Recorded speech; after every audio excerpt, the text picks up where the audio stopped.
Doctor Tahir की कहानी रोज़मर्रा बुनियादों पर दोहराई जा रही है और हर इस शख्स जिसकी तहरीक इंसाफ से ज़रा सी भी निस्बत है को इसी नौयत की सलूक का सामना है। हम एक वहशियाना रियासत का रूप धार चुके हैं जहां जंगल का कानून ही रियासत का नया दस्तूर है और जिसकी लाठी उसकी भैंस का असूल पूरी आबोताब से राइज है। मुल्क में खौफ की फ़ज़ा कायम करने के लिए कि अवाम को तहरीक इंसाफ से अलहदा किया जा सके, मुअज़्ज़ज़ और कानून का मुकम्मल एहतराम करने वाले शहरियों को एक मिसाल बनाया जा रहा है।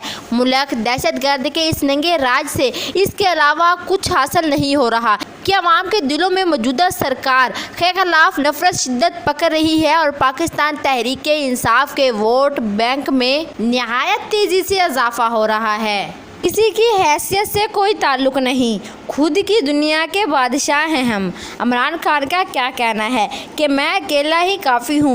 इमरान खान ने असद उमर को कोर्ट में नज़रअंदाज किया, रस्मी सा दवा सलाम किया और फिर टाटा और बाय बाय।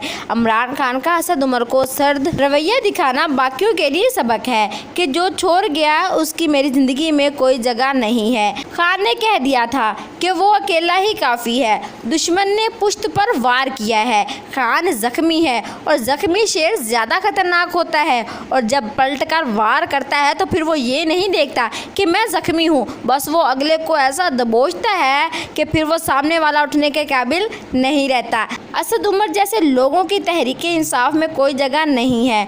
वफादार तो शहरियार अफरीदी और अली मोहम्मद खान जैसे होते हैं जिन पर तशद्दुद तो हो रहा है मगर वो आज भी इमरान खान के साथ खड़े हैं। जुर्रत और इस्तिकामत में असद उमर ठीक रहा या सनम जवेद, आलिया हमज़ा, तैयबा राजा और या कराची की फौजिया सदीकी जो अभी तक लापता हैं, ये बरतर हैं या फिर प्रेस कॉन्फ्रेंस करने वाले मुनाफिक अली मोहम्मद खान, उमर चीमा साहिब और शहरियार अफरीदी का तो मुआवजा ही नहीं किया जा सकता। अभी अगर टीम का कप्तान डटा है तो फिर खिलाड़ी वही है जो साथ खड़ा है। इमरान खान की असद उमर को कोर्ट में इग्नोर करने के बाद अली अमीन गेंडापुर की रिहाई के बाद जमान पार्क में होने वाला इस्तकबाल याद आ गया। खान साहब की तरफ से फूल बस मुश्किलात में साथ खड़े होने वाले लोगों पर ही निछावर किए जाएंगे। जिसने पार्टी चोरी या ओहदा चोरा वो खान को नुकसान पहुंचाने के अमल में हिस्सेदार है। असद उमर ने खान साहब को छोड़ने में 1 मिनट की ताख़ीर नहीं की थी।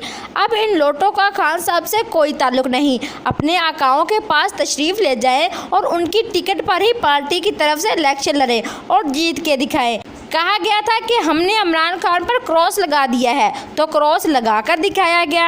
असद उमर वगैरह ने इस क्रॉस को संजीदा ले लिया, इसलिए उन्होंने इमरान खान को छोड़ने में जल्दी की।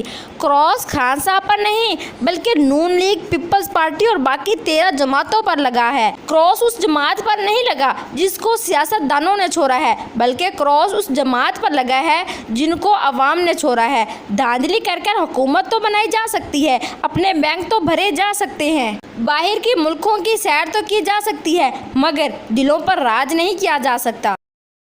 जो जेल में सड़ रहे हैं, जेल में सख्तियां बर्दाश्त कर रहे हैं, वो भी तो खान साहब के ही सिपाही ही हैं जो डट गए हैं, जिन पर आर्मी एक्ट की बुनियाद पर मुकदमे बनाए गए हैं। मगर इमरान खान के सिपाही ना कल डरे थे ना आज डरे हैं, सिर्फ और सिर्फ अमन के लिए खामोश है। असद उमर की इमरान खान से मुलाकात के बाद सोशल मीडिया पर अब खबरें कुछ ऐसी चलेंगी। इमरान खान ने असद उमर से हाथ मिलाते हुए सिर्फ 4 उंगलियां मिलाई।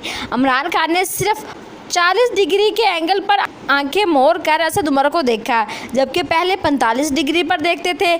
खान साहब ने असद उमर की तरफ सिर्फ 10 सेकंड देखा और फिर असद उमर बुरा मना गए। फिर इसने खान साहब को घूर कर देखा और चलता बना, अब मैं देख लूँगा। आज की ताज़ा तरीन खबर यही है कि इमरान खान की कोर्ट में असद उमर से मुलाकात हुई। पहले जो शख्स दोस्त था आज वही दुश्मन बन के सामने आया था, मगर फिर भी पहले थोड़ा सा सलाम दुआ हुई। फिर खान साहब ने असद उमर की सेहत के बारे में उनसे पूछा, क्योंकि इमरान खान को लोगों की हालत और लहजा कभी नहीं भूलता, क्योंकि जब असद उमर जेल में था तो इनकी हालत ख़राब थी, इसलिए जल्दी जल्दी प्रेस कॉन्फ्रेंस करवा दी ताकि मुश्किल हालात से बचा जा सके। वक्त और हालात कभी भी एक साथ नहीं रहता। अगर कल का दोस्त आज का दुश्मन हो सकता है, तो आने वाले वक्त में क्या पता आज का दुश्मन कल का दोस्त बन जाए। है उम्मीद करती हूँ कि आपको ये मेरी वीडियो बहुत ही पसंद आएगी। अगर पसंद आई है तो वीडियो को लाइक ज़रूर करिएगा और मेरे चैनल को सब्सक्राइब कर दें ताकि मेरी आने वाली हर वीडियो का नोटिफिकेशन आपको मिल जाए। जज़ाकल्लाह।